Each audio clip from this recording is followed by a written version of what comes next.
ಮಕ್ಕಳಂದ್ರೆ ಪಂಚಪ್ರಾಣ. ಮಕ್ಕಳನ್ನೇ ತನ್ನ ಜೊತೆಯಲ್ಲೇ ಇಟ್ಕೊಳ್ಬೇಕು ಅನ್ನೋ ಆಸೆ. ಆದ್ರೆ ಅದೇ ಆಸೆ ಕೊನೆಗೆ 2 ಕೊಲೆಗಳಿಗೆ ಕಾರಣವಾಯ್ತಾ?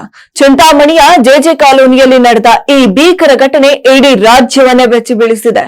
9 ವರ್ಷದ ಹಿಂದೆ ಪ್ರೀತಿಸಿ ಮದುವೆಯಾಗಿದ್ದ ಶ್ಯಾಮ ಮತ್ತು ಎಜೆಸ್ ದಂಪತಿಗಳಿಗೆ 3 ಮಕ್ಕಳಿದ್ರು. ಆದ್ರೆ ಕುಟುಂಬ ಕಲಹದ ಕಾರಣ ಶ್ಯಾಮ ಗಂಡನನ್ನ ಬಿಟ್ಟು ಮನೆಯಲ್ಲಿ ತವರು ಮನೆಯಲ್ಲಿದ್ಲು ಎನ್ನಲಾಗ್ತಾ ಇದೆ. ಹೆಂಡತಿ ಮತ್ತು ಮಕ್ಕಳನ್ನ ಮರಳಿ ಮನೆಗೆ ಕರೆತರಲು ಹಲವಾರು ಬಾರಿ ಪ್ರಯತ್ನಿಸಿದ ಗಂಡ ಇಂದು ಮುಂಜಾನೆ ಪತ್ನಿಯ ಮನೆಗೆ ನುಗ್ಗಿದ್ದಾನೆ. ಬಳಿಕ ಪತ್ನಿ ಶ್ಯಾಮ ಮತ್ತು ಆಕೆಯ ಸಹೋದರಿ ರೇಷ್ಮಾ ಮೇಲೆ ಮಾರಣಾಂತಿಕ ಹಲ್ಲೆಯನ್ನ ನಡೆಸಿ ಹತ್ಯೆ ಮಾಡಿದ್ದಾನೆ ಎಂಬಂತ ಆರೋಪ ಕೇಳಿ ಬಂದಿದೆ.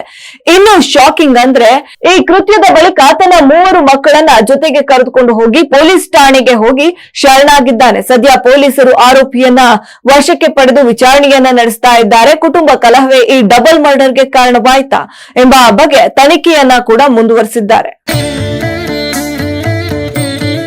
ಶುಭ ಕಾರ್ಯಕ್ರಮಗಳಿರಲಿ ಅಥವಾ ದೈನಂದಿನ ಪೂಜೆಯೇ ಇರಲಿ, ಪರಿಶುದ್ಧವಾದ ಪೂಜಾ ಸಾಮಗ್ರಿಗಳು ಸಿಗುವುದು ಬಹಳ ಮುಖ್ಯ. ಅಂತಹ ಪೂಜಾ ಸಾಮಗ್ರಿಗಳ ಭಂಡಾರವೇ ಶ್ರೀ ರಾಘವೇಂದ್ರ ಪೂಜಾ ಭಂಡಾರ. ಶ್ರೀ ರಾಘವೇಂದ್ರ ಪೂಜಾ ಭಂಡಾರ, ನಮ್ಮಲ್ಲಿ ಎಲ್ಲಾ ತರಹದ ಪೂಜಾ ಸಾಮಗ್ರಿಗಳು ಲಭ್ಯವಿದೆ.